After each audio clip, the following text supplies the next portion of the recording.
found us a seat. Oh, look at this. What's this? What is it? Oh, sick. You get a key ring. Oh, very cool. Golf badge, because 50 years since golf won Le Mans 24 Hours. Oh, okay. And that's what this is about. It's about golf. They have a partnership with Tag Heuer. And they're about to announce all of this right now.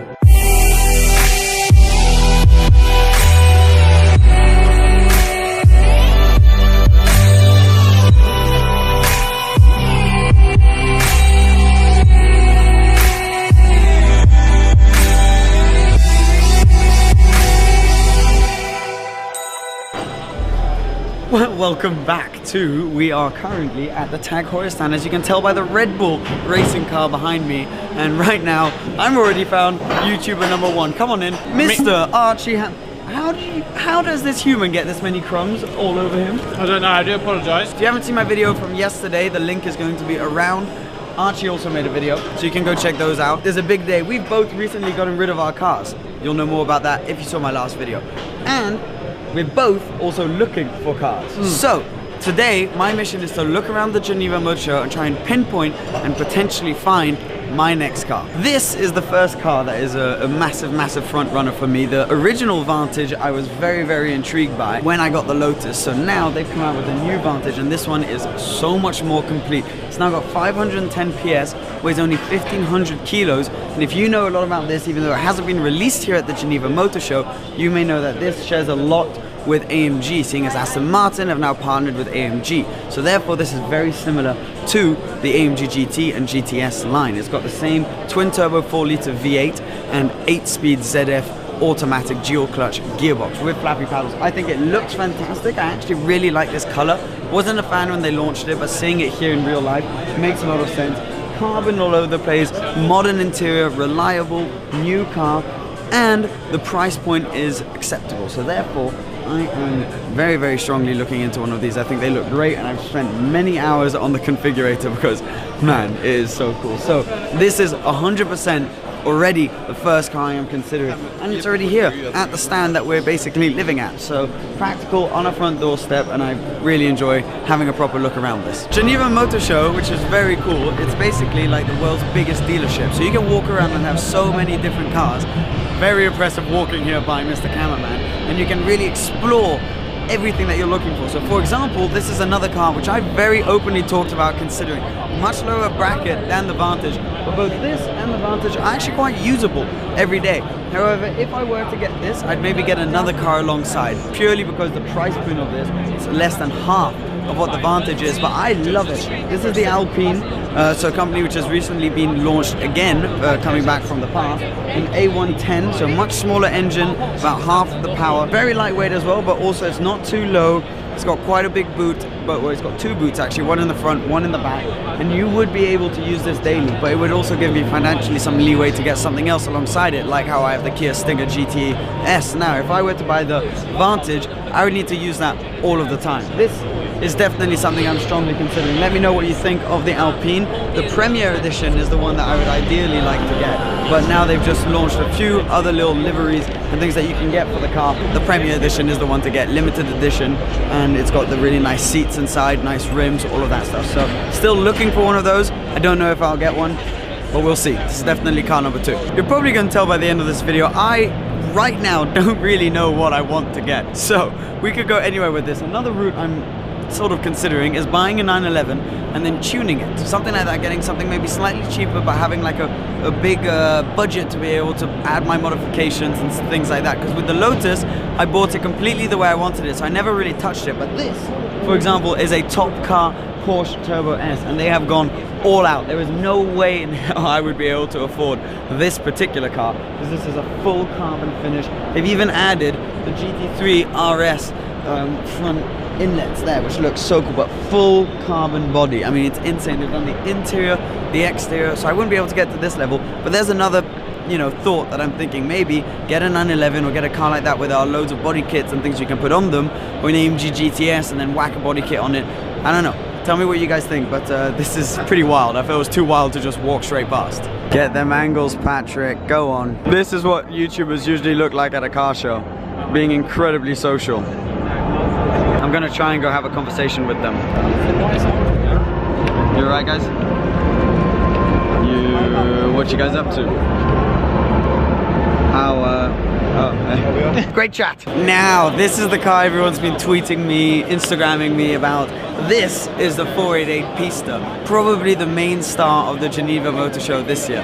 Now then, most of you may think that this is just a tweaked 488 GTB. I've just been talking to the guys at Ferrari and it is so different. I think it's maybe the biggest jump up from normal to super lightweight versions of these Ferrari mid-engine V8s. There are so many changes, both aerodynamically, mechanically, and design-wise. It's blown me away. Things from even it's got carbon fiber rims with an aluminium coating inside. It's just blown my mind. So 720 horsepower on this car, 2.8 seconds to 60. This is a beast. 720 horsepower conveniently happens to be the same as the McLaren 720, the biggest competitor. But this is a car which I've never financed a car before. I'm going to be brutally honest with you. If I look into finance, this could potentially be an option. And I wasn't convinced until I've now come here and seen it in real life, and it's amazing. But for the first time ever, we're going to sit in it together. I haven't been in this yet. So if you hop over to the other side, oh, they haven't changed the basis of the car. All they've done is, how they usually do, is just stripped it out. So no carpets, you got carbon fiber all over the place, these huge carbon fiber paddles, which were first seen on the 509 GTO, and I remember falling completely in love with them. But overall, this just feels like a very, very special place to be.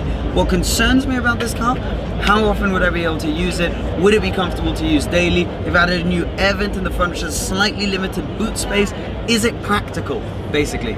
But with this new technology, you can whack it into normal and bumpy road mode.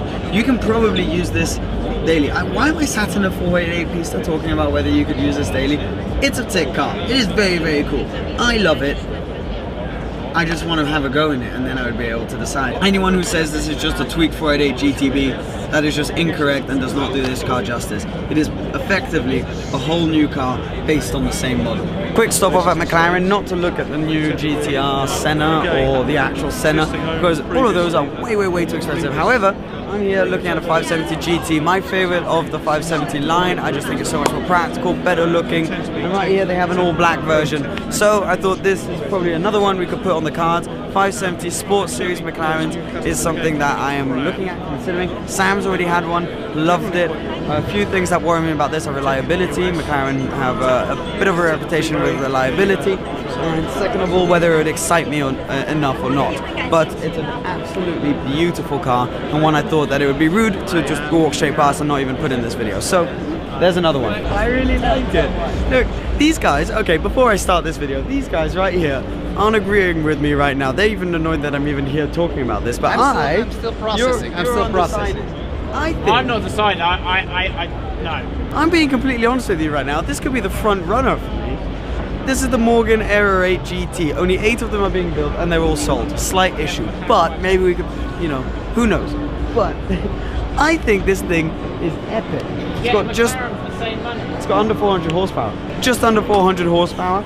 The stats is not really what it's about. I think it looks epic. It sounds amazing. Naturally aspirated V8, manual gearbox with the side exit exhaust. I think this thing would be a beast, and I just think it looks fantastic. And also, my grandfather had a Morgan, one somewhat similar to this one right here, and that's basically the car that got me into cars. And he's sadly no longer with us. So I think going back and buying a Morgan would just be something fantastic to do, and this is the first time I've seen one and really truly believed, like, oh, that is nice. So let's hop into it, see what it's like inside. This isn't the most practical of all options, and you're literally coming with me. Oh, this one's actually got a flappy paddle. Oh yes. Oh, this is cool. I mean, it's not very spacious. It feels like a proper cockpit. It just smells like leather in here, smells like luxury. I like this a lot. Ooh, this is one of those unexpected ones that kind of catches you by surprise, but then you end up almost falling in love with it. I don't know, comment down below, another option, let me know what you think. I wish this was an option. More Geneva motorway walking, motor show. That shows you that we're slightly tired. Look at the size of this thing. And this is one of many halls. I'm gonna step onto this and slowly move away from you guys. Oh, you coming on with me? Well, hey, so we're here and we are checking out the Lamborghini Huracan Performante Spider. So this car is actually one that, again, like the Pista, is, you know, very high in the budget. So this would need some major finance deal, but it's definitely something worth considering. This is around 20,000, 25,000 euros more than the coupe, but same stats. So 640 horsepower, 3.1 seconds to 60, and 600 newton meters of torque. It looks awesome. This one has been done through the Lamborghini sort of one-off section. So we've got this awesome paint color. We've got what I love. One of my favorite things on this car is the forged carbon fiber. They were one of the first people to do it, and on the Performante, I think it looks absolutely awesome. So this spec is way out there. And I'm not sure if I would go for the Spider. If you're getting the Performante, I would maybe just go to be able to use on track the coupe a bit more. But it's definitely something that I would love to be able to go for. I'm considering. Not sure whether it'd be able to work out. But, you know, as with all of this, comment down below what you think. Comment which of these cars you'd leave for. And I think we're going to go to one more track-focused car, which is going to be our last car of the show, to round up all of these cars I'm looking at. There's a lot of decisions to be made. We're going to round it off today with this, which is probably one of the most popular cars here, the new GT3 RS. Now, I say new, it is a bit of just a sort of rethink of the old one. So there are new air vents around the car. The power is at 520 horsepower. It's only 0.1 of a second slower to 60 than the Performante Spider, so 3.2, and just, I think it's very cool. Not sure about the color, I'm not gonna lie, it's a bit bright, but this is something that, first of all, is, again, very expensive. In Swiss francs, they're over 250 grand, but also very, very hard to get. Even if you want one, you realistically won't get one. So, on that note, this is something which I've been looking into quite a lot, a Carrera T, the base, but I think very cool 911. So it's sort of the more raw, more back to basics car that they're making at the moment. So GT3 RS, would love it, very expensive, very hard to get. That could be a shout though. Let me know what you guys think.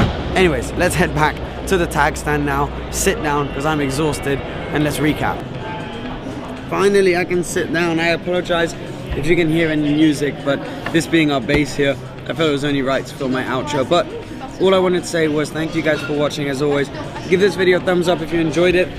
Of course, comment down below, help me make this decision, because I am seriously considering these different cars that I put in the video, and a big move's coming. I'm moving somewhere much further away than where I last moved, so I'm going to need a car now that the Lotus is gone to move into this new place. So please comment any of these cars or any other cars that you think would work for me, and we'll go on this adventure together. And if you want to follow it, please remember to subscribe if you aren't already. Cheers guys, bye bye.